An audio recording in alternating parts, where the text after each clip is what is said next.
Welcome to another episode of Carr2Carr. I'm Ramon. And hi, I'm Dana, and today we'll discuss police suicides. So, Ramon, tell me, how could we reduce such a statistics? I don't know. This is very interesting, sad but interesting. And the group is 45 years old and under, and also with 10 years or less on, is a critical gap for officers who are on duty, who are still working. And then when you retired or if you get dismissed, is also another category. So there's several categories of this, and it's a very interesting take. And so it just shows you the humanistic side of officers. It also shows you that we're not the robots who everybody think we are, and that we in fact have feelings, and that these calls and just the amount of situations that we find ourselves in, are very stressful for us, and especially in a male-dominated field like this, it's more, the masculinity amongst the men, can make us not report or make us not seek help. And so I think it's a tricky situation where the first line supervisors must, your sergeants, the lieutenants, have to, if they see that someone is displaying any type of behaviors that can be attributed to suicide or attributed to some sort of emotional defect, that they're pulled off the street, they're talked to, they're sent for services and things of that nature. And there's should be no shame in it, because we are human. I mean, if you look at it, probably 80% of the time we see people at their worst, so we're dealing with problems, and if we don't get ourselves fixed, that's where situations like suicide shows up. For sure. And officers are definitely more prone to it because, in addition to the traumatic scenes that we go to, we work long hours, a lot off duty sometimes. Shift work makes you vulnerable. We don't eat the best sometimes. That old stereotype about donuts, and so and then work life stress, just regular issues at work, and then at home you have home life issues as well, maybe financial, marital, kids. So that's just like a cocktail if you don't do anything to address those issues and seek help. It's just compounding. And I'll tell you a story about when I first came on to the police department. And I'm in the academy, young, 21 years old. And this particular day, our training officers are telling us all the bad things that could happen.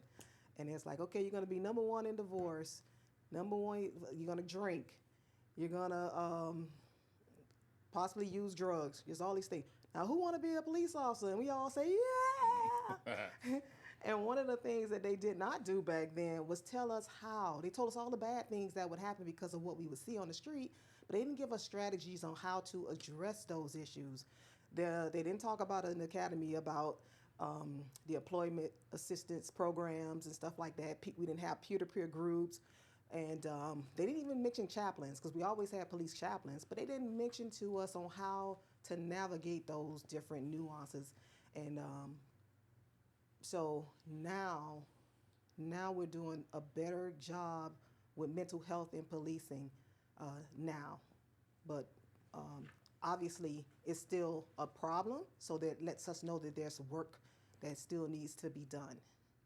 And the stigma of being ashamed of seeking help for mental health definitely has to go away. I think that's probably the biggest hindrance to people seeking out help. And in law enforcement, it's not okay to not be okay right now.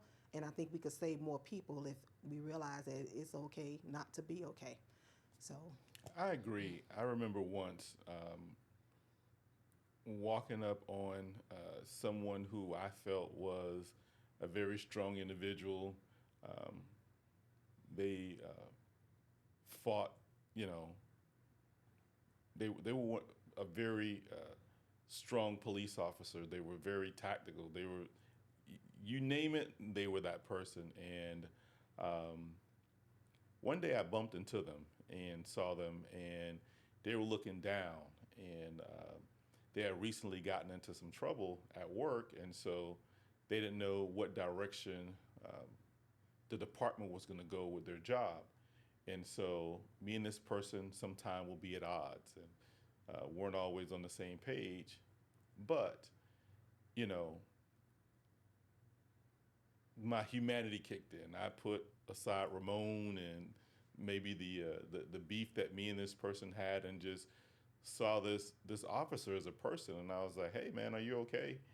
And they were like, "No, the city's trying to take my job and this and that." And so I could have easily said, "Well, you should look in the mirror, look at the things you've done and this and that." And so, but, I was like, "Listen, we may not always agree, we may not always see eye to eye, but this job shouldn't take your life, it shouldn't take your health, it shouldn't um, make you feel less than. You need to get some help." And, I reiterated, "Hey, I'm here. Again, I know that we don't always see the eye to eye and we don't always agree, but, I would hate for something to happen to you because you feel lost or you feel like there's no way out." And so I think that, like I said, I think this job um, gives us a false sense of machismo, a false sense of we can handle anything. And sometimes you can't. Sometimes you just need help. You need somebody to talk to. And, I think men do a poor job of comforting other men and allowing them to be vulnerable and still showing them respect afterwards. And so, if there's any one thing that I would ask police officers to do, especially male police officers, is to allow your male counterpart to be vulnerable and be able to talk through situations and still show them the respect and dignity. And so, I know a lot of times you talked about peer-to-peer groups. I know when we started our peer-to-peer group, when I saw the people that were on the list, I was like, I wouldn't talk to none of these people, just because, some of these people are very chatty. And so I wish that those peer-to-peer conversations came with some sort of confidentiality clause, unless there was some sort of suicide or illegal situation that was going to occur, because people are afraid to go and talk because there's a lot of gossip in the police department like it's high school. So, you know, but I think that the peer-to-peer situation helps because we're able to understand what the other person's going through, and maybe the peer-to-peer situation um, may need to be by phone and undisclosed, or you talk to someone from another police department or something of that nature. But I think the peer-to-peer aspect of it is very strong. But, you know, if there's anyone out there that needs help, make sure you get it and don't feel like you're alone, because, again, this crisis, because it's a crisis, you know, more police officers take their lives than they do getting killed on duty, whether it's a car accident or by a gun. So this is a serious situation. Yeah, and supervisors as well. When officers or anyone that goes through a traumatic incident, have the chaplains come to roll call, and that can, and in that way, that can start the process of them being able to vent, being able to pray, just being able to seek some healing, and that encourage them to go for further assistance if needed. So we also had where we could call psychological services to some scenes, and we did that. I had a fire that I responded to, and one of the officers responded. There was bars on the door, and he did everything he could to try to get this elderly lady out of this home, but the bars prevented her from going, and he went around the house trying to get her out of that house, and she burned alive. And he obviously was crushed, and we had psychological services come out to do that.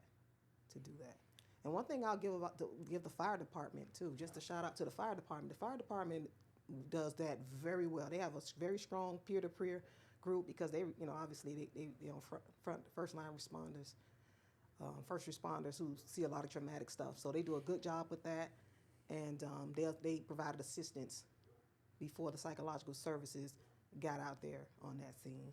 Yeah, let me tell you, there's so many situations. I mean, and that just brought up something that made me remember where there was a situation that involved a juvenile that something happened to a juvenile, and the whole crew was so distraught behind what happened to this juvenile, all of them had to go home. Like, we truly see a lot of stuff that um, I know sometimes people may drive by and see us congregating or see us laughing or talking on some of the most heinous scenes or whatever. And that's our coping mechanism for us to be able to smile through it or laugh through it. And it may not look good, but, you know, the things that people are going through in their lives, we subject ourselves to it. So there may be a family that's going through one situation, but we may see 10 families that day that have 10 completely different situations that are as bad as each other. And so we really need to get some help for ourselves. And it probably should be mandatory that we do some sort of reevaluation psychologically every year to see where we are, to see if we in fact need some help. And because mental health is important. I mean, this job gives you PTSD, gives you a post traumatic stress disorder. So I believe that there should be some mandatory situations or steps in there that that forces us to be able to communicate with somebody, if not once a month, once a year, or something. Like, there needs to be some mandatory counseling for police officers. Agreed. Agreed. And remember the resources that's available to you. Um, Employee assistance programs, peer-to-peer chaplains, and there's also a hotline as well, the National Suicide Prevention Hotline, 988. 988. So please, if needed, seek help. It's okay to not be okay. I agree. And there you have it, another episode of Carr2Carr Podcast. Please be sure to like, share, subscribe, and provide feedback. It helps us out.